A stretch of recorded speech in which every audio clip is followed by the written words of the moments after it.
Everyone, study IQ channel में आप सबका वापस स्वागत है। UPSC mains answer writing practice में आज हम एक काफ़ी इम्पॉर्टेंट और रिपीटेटिव क्वेश्चन ले रहे हैं।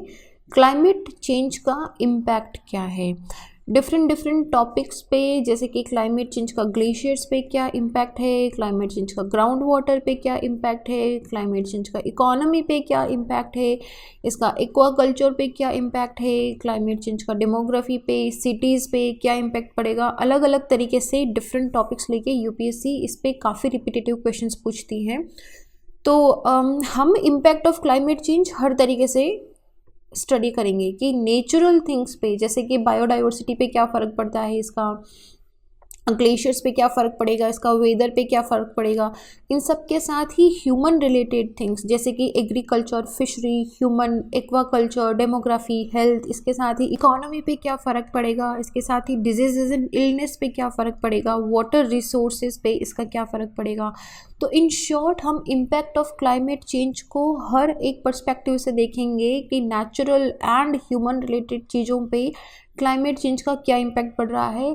ये क्वेश्चन काफ़ी इंपॉर्टेंट बन जाता है, स्पेशली आप GS 1 में ले लो। आप GS 1 के अंदर ज्योग्राफी वाले पेपर में क्वेश्चन आने के चांसेस हैं। GS 2 के अंदर पॉलिसी वाले एरिया में, हेल्थ वाले एरिया के अंदर इसमें से काफ़ी क्वेश्चंस आने के चांसेस हैं, स्पेशली कि इंडिया ने या इंटरनेशनल लेवल पे क्या इनिशिएटिव्स लिए गए हैं क्लाइमेट चेंज के इम्पैक्ट को मिनिमाइज़ करने के लिए। इसके साथ ही GS 3 के अंदर एनवायरनमेंट के अंदर या फिर डिज़ास्टर मैनेजमेंट के अंदर या फिर इवन इकोनॉमी वाले एरिया में, एग्रीकल्चर वाले टॉपिक के अंदर इसमें से काफ़ी क्वेश्चंस बनते हैं। ये क्वेश्चन आपको GS 1, 2, 3 और ऐसे के अंदर, ऐसे में स्पेसिफिकली ऐसे पे टॉपिक आ सकता है घुमा फिरा के क्लाइमेट चेंज के इम्पैक्ट पे। तो ये सारे जो हम पढ़ेंगे कि इन चीज़ों पे क्लाइमेट चेंज का क्या क्या इम्पैक्ट पड़ रहा है, ये सब काफ़ी इंपॉर्टेंट है ना, क्योंकि बहुत सारे इम्पैक्ट हैं और हम एक ही साथ में बहुत ज़्यादा लंबा लेक्चर बना के इसको बहुत ज़्यादा बोरिंग नहीं करेंगे, हम इसे डिफरेंट पार्ट्स में। सो क्लाइमेट चेंज ऑफ इम्पैक्ट के आपको 3 पार्ट मिलेंगे, पार्ट 1, 2 एंड 3। 3 पार्ट्स के अंदर हम इसको डिवाइड करके क्वेश्चन को अटेम्प्ट करेंगे। Now this is again I am telling you, this is a very important topic. बहुत ज़्यादा प्रोबेबिलिटी है इसमें से क्वेश्चन आने की, तो एटलीस्ट इसको फटाफट से देख लो, ताकि आपको कहीं पे भी, मान लो आपने कहीं पे नहीं पढ़ा या कोई टॉपिक मिस रह गया है, तो वो आपको यहाँ से कवर अप हो जाएगा। मेरा नाम संतोष चौधरी है, मैं CSE 2018 की सिलेक्टेड ऑफिसर हूँ।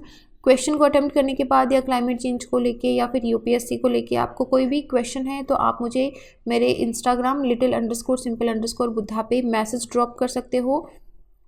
क्वेश्चन देखते हैं। इवन दो देखो, ये 2017 में क्वेश्चन आया था, तो मैंने एज ए रेफरेंस इस क्वेश्चन को लिया है कि climate change is a global problem, ठीक है, and how India will be affected. Climate change एक ग्लोबल प्रॉब्लम है, ये एक स्टेटमेंट दिया है, तो हमको इंट्रोडक्शन में स्टेटमेंट को साथ में मेंशन करना है। How India will be affected by the climate change, India climate change से कैसे अफेक्टेड होगा।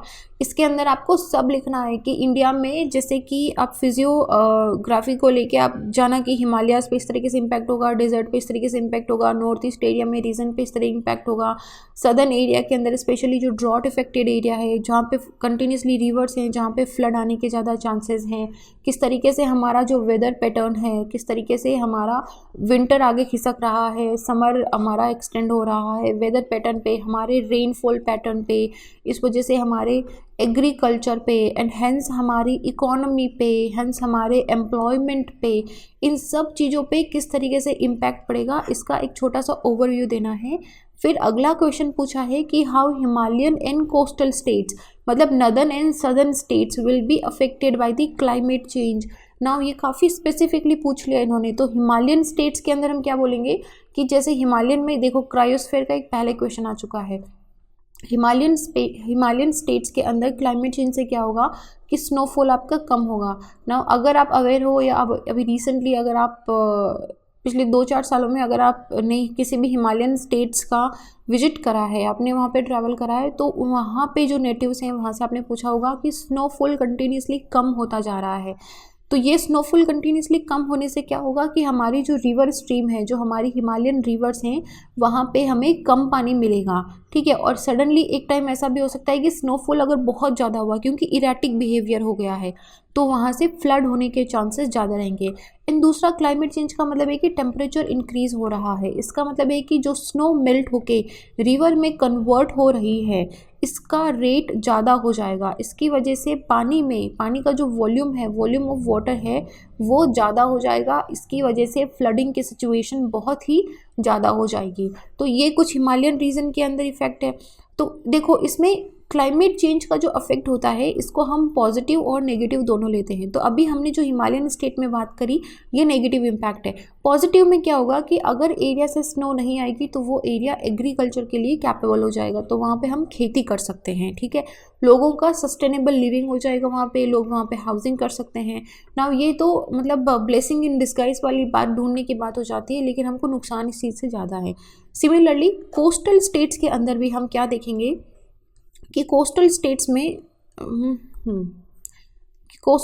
के अंदर भी, क्योंकि यहाँ से ओशियन में क्या होगा कि आसपास के जो हमारे आइस कैप्स हैं, ठीक है, हमारे जो पोलर एरियाज़ हैं नॉर्थ एंड साउथ, वहाँ से आइस मेल्ट होगी। इसके साथ ही यहाँ से हिमालयन स्टेट हिमालय के ऊपर से भी जब आइस का मेल्टिंग रेट ज़्यादा हो जाएगा, ज़्यादा पानी फ्लो होगा, विच मीन्स कि ज़्यादा रिवर का डिस्चार्ज होगा यहाँ पे ओशंस के अंदर, तो हमारा सी मीन लेवल राइज होने की बात होती है। सी मीन लेवल राइज होने का बात क्या हुआ कि समुद्र का जो ऊपर का पानी का लेवल है वो ऊपर उठ रहा है। इसका मतलब है कि कोस्टल एरिया में जो बिल्कुल पास के एरिया हैं यहाँ पे पानी के आने का खतरा रहता है, तो ये फ्लडिंग हो जाएगी। यहाँ पे ये कोस्टल सिटीज़ जो हैं ये फ्लड में डूब जाएंगी, पानी में डूब जाएंगी, ये सी के अंदर आ जाएंगी। तो इसका मतलब है कि हमारी जितनी भी मेजर इंडस्ट्रीज़ हैं, जैसे कि मुंबई हो गई, गोवा हो गया, हमारा इधर चेन्नई हो गया, केरला, तमिलनाडु, इनकी जो मेजर सिटीज़ हैं वो सारी की सारी कोस्टल सिटीज़ हैं, तो वो डिस्ट्रॉय होना स्टार्ट हो जाएगी, उनको आगे शिफ्ट करना पड़ेगा। इसकी वजह से जो लोग वहाँ पे रहते हैं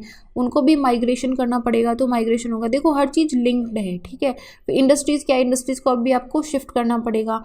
उसके साथ ही क्या है कि ओशन में ओशन का जो सी मीन टेम्परेचर है वो ज़्यादा होना इंक्रीज़ होना स्टार्ट हो जाएगा। इसकी वजह से हमारे बे ऑफ बंगाल के अंदर जो साइक्लोन्स आते हैं वो साइक्लोन्स की फ्रीक्वेंसी और इंटेंसिटी ज़्यादा हो जाएगी। इसके वजह से ये यहाँ पे ज़्यादा डेविस्टेशन लेके आएंगे, ज़्यादा डिस्ट्रक्शन लेके आएंगे, ठीक है। तो ये कुछ रीजंस हैं। इसी तरीके से जैसे हिमालयन एंड कोस्टल का दिया है, उसी तरीके से हम काफ़ी सारे सब टॉपिक्स का पढ़ेंगे कि उन पे क्लाइमेट चेंज का क्या क्या इम्पैक्ट है। ये चैप्टर लंबा होने वाला है, इसके 3 पार्ट्स होंगे, 1, 2, 3, और तीनों के तीनों वेरी वेरी वेरी इंपॉर्टेंट है। मैं इस पर एम्फोसाइज नहीं कर सकती हूँ कि कितने इंपॉर्टेंट है। इनमें से डेफिनेटली एक क्वेश्चन आएगा, इसको प्लीज़ मिस मत करना। सो 1 बाय 1 करके देखते हैं, पर सबसे पहले क्लाइमेट चेंज का डेफिनेशन देखो कि क्लाइमेट चेंज का डेफिनेशन क्या होता है। नाउ ये एक स्टैंडर्ड डेफिनेशन है जिसको आप कहीं पे भी अगर क्लाइमेट चेंज का क्वेश्चन आता है तो वहाँ पे आप इसे यूज़ कर सकते हो। तो UNFCCC united state framework convention on climate change ने क्लाइमेट चेंज को डिफाइन करा था कि as a change of climate. Now climate और वेदर के अंदर आपको डिफरेंस पता होगा। क्लाइमेट एक लॉन्ग ड्यूरेशन का, जैसे 20-30 साल के अंदर ऑन एन एवरेज कितना चेंज हुआ है, और वेदर क्या होता है, वेदर एक सेकंड में भी चेंज हो सकता है। अभी मौसम साफ है, धूप निकल रही है और सडनली बादल आ गए तो हम बोलेंगे कि मौसम चेंज हो गया है। लेकिन क्लाइमेट जो है वो लंबे ड्यूरेशन में अगर कोई चेंजेस हमको देखने को मिलते हैं कंटिन्यूसली तो उसे हम बोलते हैं क्लाइमेट चेंज। जैसे कि अर्थ के टेम्परेचर की बात करते हैं तो कंटिन्यूसली पिछले 20-30 सालों से हमको अर्थ के टेम्परेचर में इंक्रीमेंट दिखाई दे रहा है, इंक्रीज हो रहा है वो, तो हम बोल रहे हैं कि क्लाइमेट चेंज हो रहा है। ओके, तो क्लाइमेट चेंज क्या हुआ, a change in climate which is attributed, जो डायरेक्टली या इनडायरेक्टली ह्यूमन एक्टिविटीज़ के को एट्रीब्यूट करते हैं कि उनकी वजह से, एंथ्रोपोजेनिक एक्टिविटीज़ के वजह से अगर क्लाइमेट का चेंज हो रहा है, जिसकी वजह से ग्लोबल एटमॉस्फेयर का कॉम्पोजिशन क्या हुआ कि इसमें nitrogen, oxygen, argon, carbon dioxide, इन सब का कितना परसेंटेज है। तो आपको पता होगा कि कार्बन डाइऑक्साइड या जो ग्रीन हाउस गैसेज हैं इनका परसेंटेज कंटिन्यूसली इंक्रीज हो रहा है।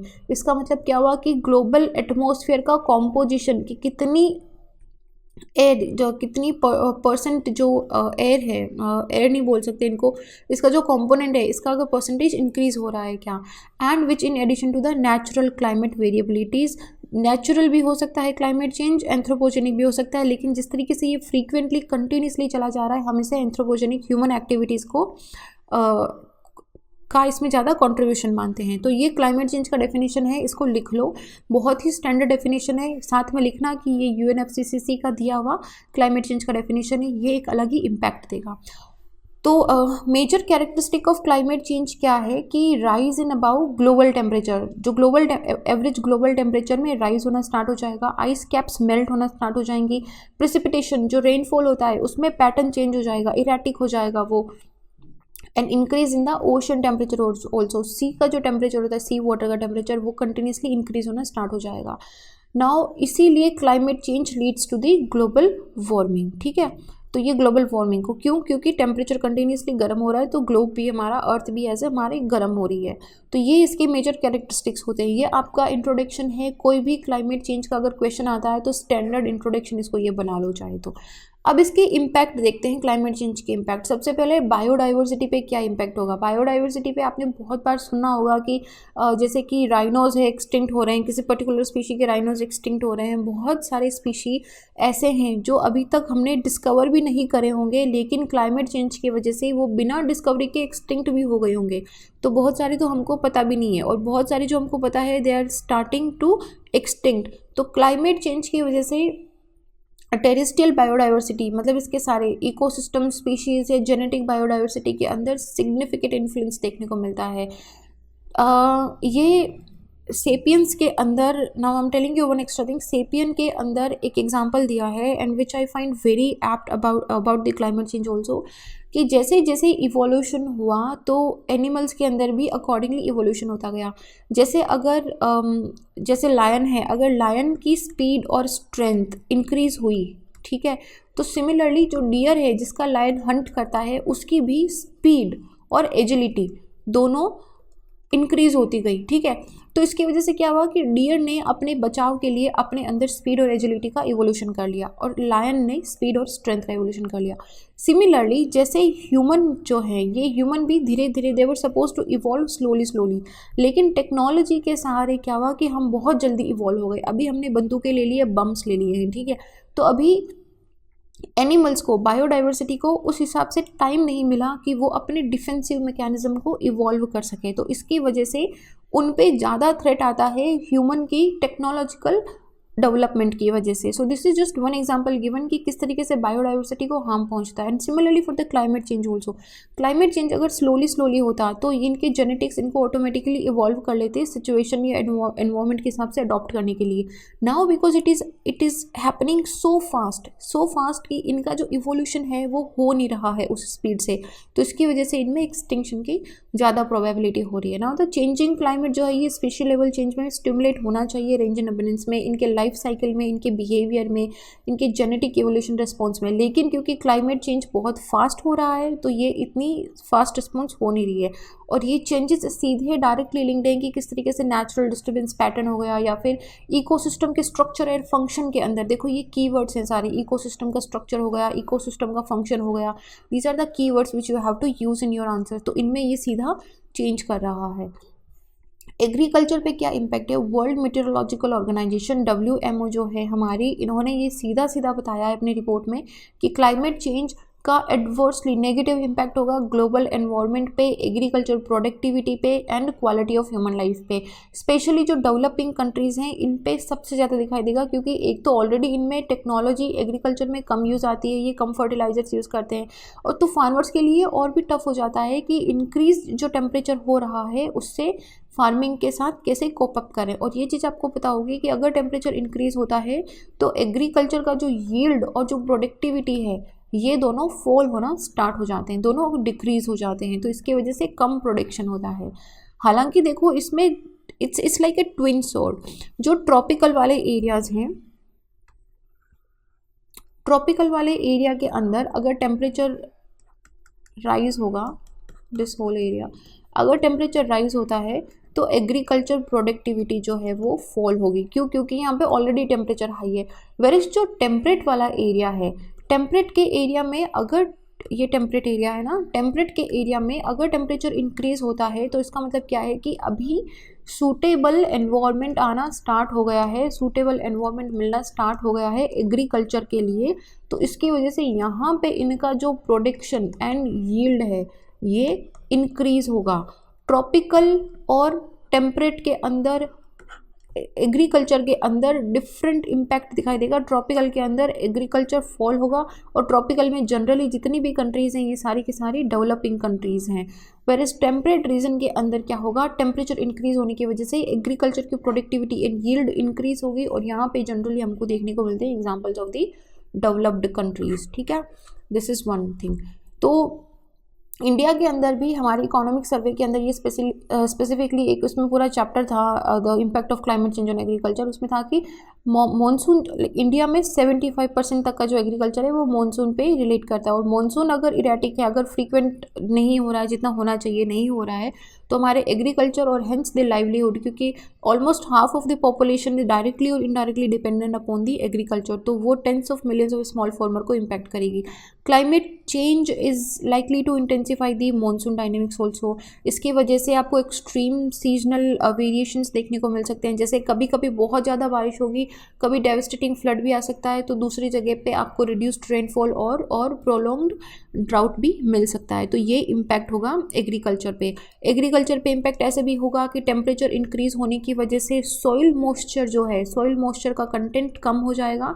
इसकी वजह से भी ये जो हमारी एग्रीकल्चर प्रोडक्टिविटी एंड यील्ड है ये भी कम हो जाएगी। Now impact on fisheries and aquaculture क्या होगा, क्लाइमेट चेंज की वजह से या हार्श वेदर सिस्टम की वजह से इनका जो क्वालिटी है, प्रोडक्टिविटी है, आउटपुट या वायबिलिटी ऑफ जो फिशेस हैं ये इफेक्ट होगी, ये कम हो जाएगी। तो इसके अंदर भी आपको जैसे हमें एग्रीकल्चर में देखने को मिला था ट्रॉपिकल एंड टेम्परेट, सिमिलरली अगर ट्रॉपिकल, देखो बहुत सिंपल सी चीज़ है, ट्रॉपिकल एरिया आपको पता है कि वैसे भी वार्म एरिया है, टेम्परेचर इंक्रीज़ की वजह से ये वार्मर होता जाएगा और भी गर्म होता जाएगा। नाउ फिशेस को एक स्पेसिफिक एनवायरनमेंट चाहिए होता है, एक नीश चाहिए होता है, एक स्पेसिफिक टेम्परेचर चाहिए होता है। तो जैसे जैसे टेम्परेचर इंक्रीज़ होगा ये जो फिशेस हैं they will start moving towards the temperate region, तो वो टेम्परेट रीजन की तरफ मूव करना स्टार्ट कर देगी, क्योंकि अभी यहाँ पे ठंडा है लेकिन टेम्परेचर इंक्रीज़ की वजह से टेम्परेट वाला जो रीजन है ये इनका टेम्परेचर ऊपर हो जाएगा और ये इनके लिए सूटेबल एरिया हो जाएगा। तो सेम थिंग विल हैपन कि ट्रॉपिकल वाले एरिया में आपकी फिशिंग जो है वो नेगेटिवली इम्पैक्ट होगी, लेकिन टेम्परेट वाला जो एरिया है यहाँ पे आपकी फिशिंग पॉजिटिवली इम्पैक्ट होगी। ठीक है, वहाँ पे फिशिंग इंक्रीज हो सकती है, ट्रॉपिकल में डिक्रीज हो सकती है। और इसमें भी देखो स्मॉल स्केल जो फिशर्स हैं ना उनको ज़्यादा अनसर्टेनिटी मिलती है availability, accessibility and use of aquatic food के अंदर। फिशेस के अंदर भी जैसे आपको पता होगा कि डीप सी ट्रॉलर्स होते हैं, तो जिनके जो फिशरमैन्स थोड़े रिच हैं या जिनके पास टेक्नोलॉजी है वो डीप सी ट्रॉलर्स का यूज़ करते हैं, क्योंकि इनको फिशेस मिलती हैं नीचे ओशन बेड के पास में, तो वहाँ पे इतना डीप में जाके फिशिंग करना हर एक फिशरमैन के लिए वायबल नहीं होता है। तो एक तो ये रीज़न है। Now climate change warmer regions के अंदर एक warmer region offer new opportunity as production in the warmer region will increase. ठीक है, लेकिन फिशेस का शिफ्टिंग भी होगा, कुछ फिशेस ऐसी होंगी जो वार्मर रीजन में ज़्यादा इंक्रीज करेंगी, तो वहाँ पे एक पॉसिबिलिटी पॉजिटिव ये भी बनती है कि बेटर ग्रोथ होगा, longer growing season and the availability of the new fish farming areas भी हो सकता है once it was once too cold. तो ये कहाँ पे होगा, टेम्परेट एरिया के अंदर। टेम्परेट एरिया के अंदर हमें पॉजिटिव देखने को मिलेगा। डेमोग्राफी पे क्या होगा, देखो डेमोग्राफी मतलब पॉपुलेशन पे इम्पैक्ट में आप हर एक चीज़ जोड़ लो। यहाँ पे आप एग्रीकल्चर भी लेके आ सकते हो, आप यहाँ पे हेल्थ भी लेके आ सकते हो, इलनेस, डिजीजेस, इकोनॉमी, हर एक चीज़। सिटीज़ में माइग्रेशन के अंदर जैसे आपने पढ़ा होगा कि हमारे जो क्लाइमेट चेंज से इम्पेक्टेड माइग्रेटरीज होते हैं वो भी कहीं पे जाएंगे तो डेमोग्राफी को इम्पेक्ट करेंगे। तो राइजिंग सी लेवल की वजह से क्लाइमेट चेंज में जो लो लेइंग कोस्टल एरियाज हैं या जो स्मॉल आइलैंड्स हैं, स्मॉल आइलैंड्स में जो कम्युनिटीज़ हैं they will migrate to some other high ground area. तो similarly frequency of drought increase हो जाएगी, फ्लड इंक्रीज़ हो रहा है, इसकी वजह से फार्मर्स हो गए, जो हमारे शेपर्ड्स हो गए हैं, इन सबको या फिशरमैन्स हो गए हैं, इन सबको एडवर्स कॉन्सिक्वेंसेस झेलने पड़ेंगे और इनको माइग्रेट करना पड़ेगा ऐसे एरिया में जहाँ पे इनको लैंड और वाटर की अवेलेबिलिटी मिल जाए। तो माइग्रेशन एंड डिस्प्लेसमेंट की वजह से डायरेक्ट कॉन्फ्लिक्ट भी हो सकता है और इसका एक Rohingyas are not the community of the impact of the climate change, ठीक है, उनका रिलीजियस कॉन्फ्लिक्ट है। लेकिन रोहिंग्यास की तरह ही काफ़ी सारी कम्युनिटीज़ ऐसी भी होंगी आने वाले फ्यूचर के अंदर जिनके अपने जो आइलैंड्स हैं वो सी लेवल राइज में डूब गए होंगे, लेकिन उनको अपनी जान बचाने के लिए क्या हुआ कि किसी और आइलैंड पे आसपास की कंट्री में माइग्रेट होना पड़ा था। तो वहाँ पे हो सकता है कि सिमिलर सिचुएशंस अराइज हो सकती हैं, तो उसकी वजह से कॉन्फ्लिक्ट एंड कॉम्पिटिशन आ सकता है जो माइग्रेटरी कम्युनिटीज़ हैं और जो ऑलरेडी स्टैब्लिश्ड वहाँ पे कम्युनिटीज़ हैं उनमें। And it is difficult to displaced communities. और ये देखो, एक आप अपना घर छोड़ के कहीं और जाते हो तो जाहिर सी बात है कि आपको अपना फार्मिंग या पेस्टल ट्रेडिशंस मेंटेन करने में काफ़ी मुश्किल होती है। Similarly illness and diseases increase हो जाएंगी, सिमिलरली स्टॉर्म्स इंक्रीज़ हो रहे हैं, जो हमारे साइक्लोन्स आते हैं उनकी फ्रीक्वेंसी बढ़ रही है, तो इन सब का इम्पैक्ट आपको डेमोग्राफी पे देखने को मिलेगा। तो जब इम्पैक्ट ऑफ डेमोग्राफी पे क्वेश्चन आता है तो आप इसको पूरा वास्ट एकदम अच्छे से कवर कर सकते हो, हर एक चीज़ कवर करना है इसमें, इकोनॉमी से लेके, हेल्थ से लेके, एम्प्लॉयमेंट से लेके, एग्रीकल्चर से लेके, फ्लड से लेके, everything will be related here. Next है ग्लेशियर्स पे क्या इम्पैक्ट है ना। ग्लेशियर जो है वो temperature rise, global warming, climate change, temperature rise, इन सब की वजह से थिन हो रहे हैं, ज़्यादा से ज़्यादा मेल्ट हो रहे हैं, उनका मेल्टिंग रेट जो है वो इंक्रीज़ हो रहा है, वो श्रिंक हो रहे हैं। और ग्लेशियर्स हिमालयाज़ पे भी रिसीड हो रहे हैं बहुत फास्ट, मतलब बहुत तेज़ी से मेल्ट हो रहे हैं। तो अगर अर्थ इसी तरीके से मेल्ट होती रही करंट रेट से, आई मीन टू से कि अगर अर्थ इसी रेट से गर्म होती रही तो जो हिमालयन ग्लेशियर्स हैं वो आने वाले 25 सालों के अंदर डिसअपियर हो जाएंगे। तो दैट मीन्स कि if you are in the age of 25-30 और समथिंग, तो जब तक आपके बच्चे आपके जितनी एज के होंगे तब तक the Himalayan glaciers will be gone, it will be like a completely barren mountain. So glacier अगर, और हाँ सबसे बड़ा चीज़ क्या होगा, अगर ग्लेशियर्स 25 सालों में हट गए, अगर ग्लेशियर्स मेल्ट हो गए, तो आपको जो इंडो गेंजेटिक प्लेन दिखाई देता है ना, जो अभी इतनी कलकलाती हुई हमारी नदियाँ बहती है, वो सारी की सारी बंद हो जाएंगी और वो सिर्फ सीजनल हो जाएंगी। और सीजनल में इतनी बारिश इस एरिया में होती नहीं है कि वो इतना पानी प्रोवाइड कर सके एग्रीकल्चर और ह्यूमन सस्टेनेबिलिटी के लिए। तो ये हो जाएगा रीज़न। मैं आपको एग्जांपल बताती हूँ। रिसेंटली हम लोग हिमाचल प्रदेश में घूमने के लिए गए थे and there was this one situation, I was just so shock to see कि वहाँ पे नदियों में पानी ही नहीं है, like there were dry rivers, dry river valleys. और जहाँ पे भी हम गए एक भी जगह हमें ऐसा रिवर नहीं दिखाई दिया जो जिसमें लाइक बिल्कुल भरी पूरी अच्छे पानी से बह रही हो वो। So and we saw it everywhere. तो ये एक सिचुएशन अभी देखने को मिल रही है, आने वाले 25 सालों में पता नहीं क्या होगा। एंड सिमिलरली प्रेसिपिटेशन भी है कि प्रेसिपिटेशन काफ़ी इरेटिक हो जाएगा, कभी बहुत तेज़ बारिश होगी, कभी बिल्कुल भी बारिश नहीं होगी, तो उसकी वजह से भी ग्लेशियर्स पे इम्पैक्ट पड़ेगा। वेदर पे क्या इम्पैक्ट पड़ेगा, इंक्रीजिंग ग्लोबल टेम्परेचर की वजह से maximum temperature, it will lead to the higher maximum temperature, इसकी वजह से ज़्यादा हीट वेव्स आएंगी। आप देखो कि यूरोप जैसे एरियाज़ के अंदर भी आपको हीट वेव झेलनी पड़ रही है। कोल्डर डेज कम होंगे जिसकी वजह से हमारा जो एग्रीकल्चर पैटर्न है वो भी चेंज हो जाएगा, और हमारा जो मॉनसून बनता है, हमारा जो पूरा मॉनसूनल पैटर्न है वो भी चेंज हो जाएगा। एंड सिमिलरली कुछ एरियाज ऐसे भी होंगे जहाँ पे ड्रॉट बहुत ज़्यादा हो जाएगा, combining with the other frequent impacts like कि वाइल्ड फायर। ह्यूमन हेल्थ पे क्या है, ह्यूमन हेल्थ पे भी सिमिलरली आप सारे इम्पैक्ट देख लो। ग्रीन हाउस गैसेस का कॉन्सेंट्रेशन, जैसे दिल्ली का एयर क्वालिटी देखो आप, ठीक है, दिल्ली का एयर क्वालिटी, ठीक है, it is under severe and very severe condition. तो ये क्या कर रहा है, सीधा आपके लंग्स को, आपकी ह्यूमन बॉडी को इम्पैक्ट कर रहा है और उसके सीधे नेगेटिव कॉन्सिक्वेंसेज हैं। नाउ इट इज सेड कि अगर आप दिल्ली का एयर ब्रीथ करते हो तो it is equivalent to the smoking of 20 cigarettes, ठीक है। लाइक अब ये सोचो कि आप छोटे बच्चों के लिए कितना ये हार्मफुल होगा। और इसके एनवायरमेंटल कॉन्सिक्वेंसेस क्लाइमेट चेंज के, जैसे heat wave, rising sea level, precipitation, flood and drought, hurricanes बहुत ज़्यादा हो जाएंगे, एयर क्वालिटी कंटिन्यूसली डिग्रेड होती जा रही है। इन सब का डायरेक्टली और इनडायरेक्टली ह्यूमन की फिजिकल, सोशल, साइकोलॉजिकल हेल्थ पे इम्पैक्ट पड़ेगा। सो जब ह्यूमन हेल्थ पे भी इम्पैक्ट की बात आती है तो आप सारे पर्सपेक्टिव्स इसके अंदर कवर करना कि कौन कौन से एरिया से आपको ह्यूमन हेल्थ पे इम्पैक्ट मिलेगा। इम्पैक्ट ऑन वाटर रिसोर्सेज में क्या हो जाएगा, क्लाइमेट चेंज की वजह से प्रिडिक्टेबिलिटी और वेरिएबिलिटी जो है वो हमारी, मतलब इट इज़ इम्पैक्टिंग द, पहले हम प्रिडिक्ट कर सकते थे, अभी भी नहीं प्रेडिक्ट कर सकते, लेकिन अब तो और भी ज़्यादा इरेटिक बिहेवियर हो गया है मानसून का, तो इसके वजह से frequency of drought and floods continuously बढ़ जाएंगे। और वाटर रिसोर्सेज का मतलब क्या हुआ, वाटर रिसोर्सेज के अंदर आप सारे लोगे कि इसके अंदर आप ग्लेशियर्स भी लोगे, वाटर रिसोर्सेज हैं वो हमारे, और हमारे रिवर्स भी लोगे, आप यहाँ पे वेटलैंड्स भी लोगे, आप यहाँ पे लेक्स भी लोगे, ठीक है, सारे वाटर रिसोर्सेज लोगे आप। तो इन सब पे आप इम्पैक्ट बताओगे कि क्लाइमेट चेंज का क्या इम्पैक्ट हो रहा है। जैसे कि एग्रीकल्चर पे मान लो कि रेनफेड एग्रीकल्चर है, इसकी वजह से 60% हमारी जो कंट्री है वो रेनफेड एग्रीकल्चर है, तो फार्मर्स इससे वर्स्ट इफेक्टेड होंगे क्योंकि उनको इरिगेशन के लिए पानी नहीं मिलेगा। क्रॉप फेलियर की रिस्क बहुत ज़्यादा बढ़ जाएगी, specially semi arid and arid areas के अंदर, क्योंकि ड्राई सीजन अगर बहुत ज़्यादा होगा तो एग्रीकल्चर वहाँ पे ऑटोमेटिकली ख़त्म हो जाएगा, तो लोग माइग्रेट करेंगे फूड सिक्योरिटी के लिए।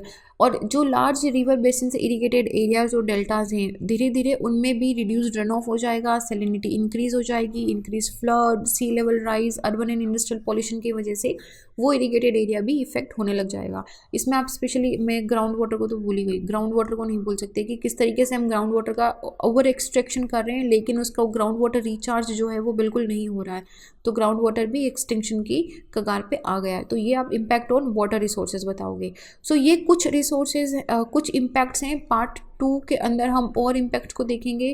Please watch part 1, 2, 3। Climate change का क्वेश्चन काफ़ी इंपॉर्टेंट होता है, I can not emphasize it more.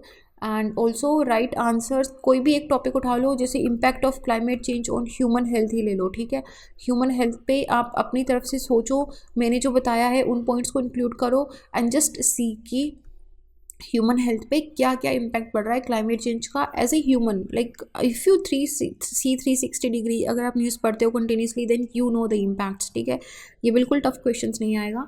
So after writing the answer you can contact me on the little_simple_buddha, या फिर आप doubts.studyiq@gmail.com पे भी भेज सकते हो। इस क्वेश्चन का जो PDF है वो आपको मेरे इंस्टाग्राम के बायो में मैंने गूगल ड्राइव का एक लिंक अपलोड करा है, लिंक दिया हुआ है, वहाँ से आप इसे डाउनलोड कर सकते हो।